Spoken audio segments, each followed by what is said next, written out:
Hey guys, it's Gman129 here with some Mauler gameplay for the Mauler review that is actually out on NGNG. If you want to check out that, the link's in the description. The Mauler build I'm using right now, as you'll see pop up right there, is 6 AC5s with a total of 7 tons of ammo, head, legs, CT, and a standard 250. I get the tonnage by stripping legs down to 50, arms to 0, and that Smurfy link should be in the description. This is not a super serious build or anything. This is just like the most deca that you can get on any mech, short of, well, I guess the direwolf. The direwolf kind of cheats though, you know? Oh. Yeah. Not a huge fan of that. But yeah, besides the direwolf, this is the most deca you can get, and it's on an IS mech, which is lovely. So yeah, oh god, the Mauler has a smaller engine than I do. Just, oh god. And yeah, so now I'm just looking around. I feel like I can just give you a basic outline of my thought processes with this whole game.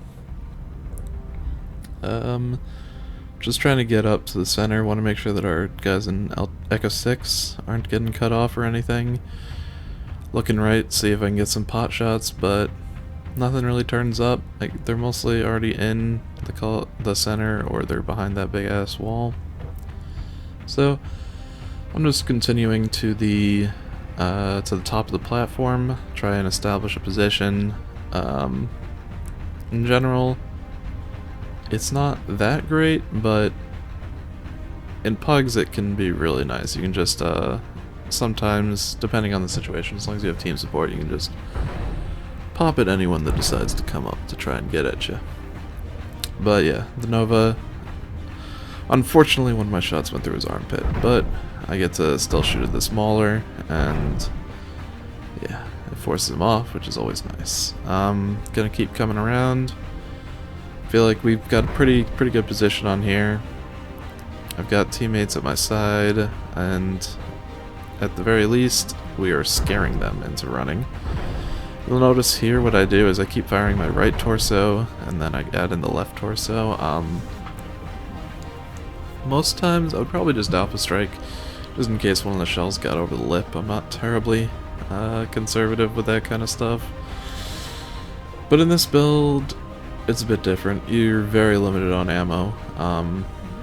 There's only been one game where I didn't run out of ammo, and it was because I got stuck on a rock and died. So yeah, I'm keeping the fire up. I managed to take out this Jaeger pretty nicely, which is like a pretty good example of how well the build works. But this is where I make probably the biggest mistake throughout the game, is I get learned, and my instinctive response is to back up. And I tried to use that stanchion to use radar depth to block it, but I didn't travel far enough really, and I knew I wasn't going to be able to at 45 kph and terrible acceleration. So I end up going all the way back here. What I should have done, looking back at it, is I should have gone forward, dropped off the ledge, and used that the ramp as kind of a cover, or at least used the change in elevation to block his line of sight. But I didn't. That was a mistake.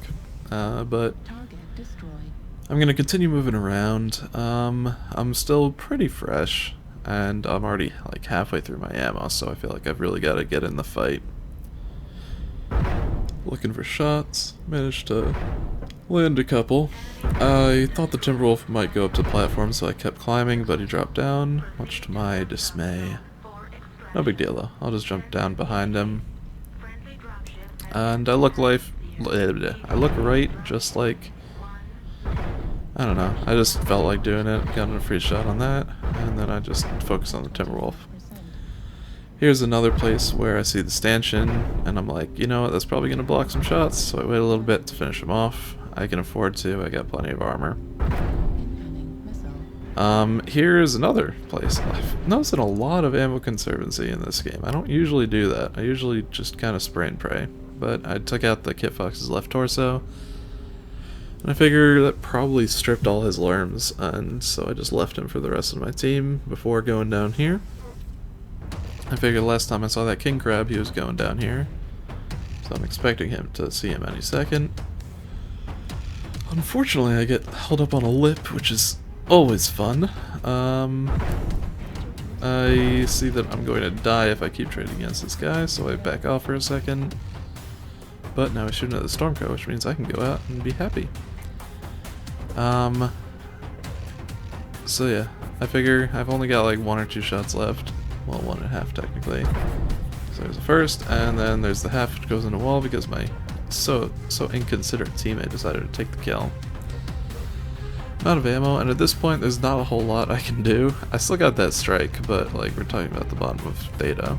And here's my second big mistake, is going right. Now when I say big mistake, I guess I just mean like it's a glaring error. It's like very, very little of the game would have been changed at all if I'd gone left. But I saw that the big mech that was down there with the king crab at the start, I saw that he was moving to the left. And I should have figured out that the shadow cat would move to follow him to like try to keep him company or use him as safety or something. But I didn't. I just followed the shadow cat instead of anticipating his movements well enough. So I figure we got the entire team going out that exit, might as well get someone for the rest of the map. I come up here, I'm out of weapons. I still got a strike left, so I'm looking for a vantage point so I can maybe see something. I noticed that it's 11-1, but nobody's really shooting or getting damaged or dying or whatever. So I'm just gonna continue to high ground, see if I can spot anyone. Strike's really burning a hole in my pocket. I'm not terribly concerned with the C-bills, so it's like I just want to get more damage, bro. I don't know what's left. Well, now I do. It's glimpsed out of the corner of my eye. Raven. I drop a strike, kind of a Hail Mary. I call it out to my team because it's literally all I'm good for now. Still hoping to be able to track his movements and maybe bait out some fire so that my teammates don't get as hurt. But for the most part, the round's pretty much over for me. Make sure he's not left. Then I look right, and lo and behold, there he is. So I just continue to call out to my teammates. But yeah, that's pretty much the end of the game for me. I think I make one more call out after this one, because I saw some laser fire that looked like it was coming inside of the main area. So I figure maybe he's not going back to the base, but no, he's going back to the base. I don't know what that laser was. Maybe it was just like a perspective thing, I didn't get a good eye on it. So yeah, that's the end of the game for me. I'm just walking around for the rest of it. Overall impression of the Mauler, in general, I like it, but it's not good. It's like middle of the line as far as assaults go. But it does have a lot of uniqueness to it. This Mauler in particular is the most unique one, and I do sort of enjoy it, but it's also sort of a bitch to play. Keep in mind, this is also without elites or anything. This is like, I don't think it's fully basic even. But that's it.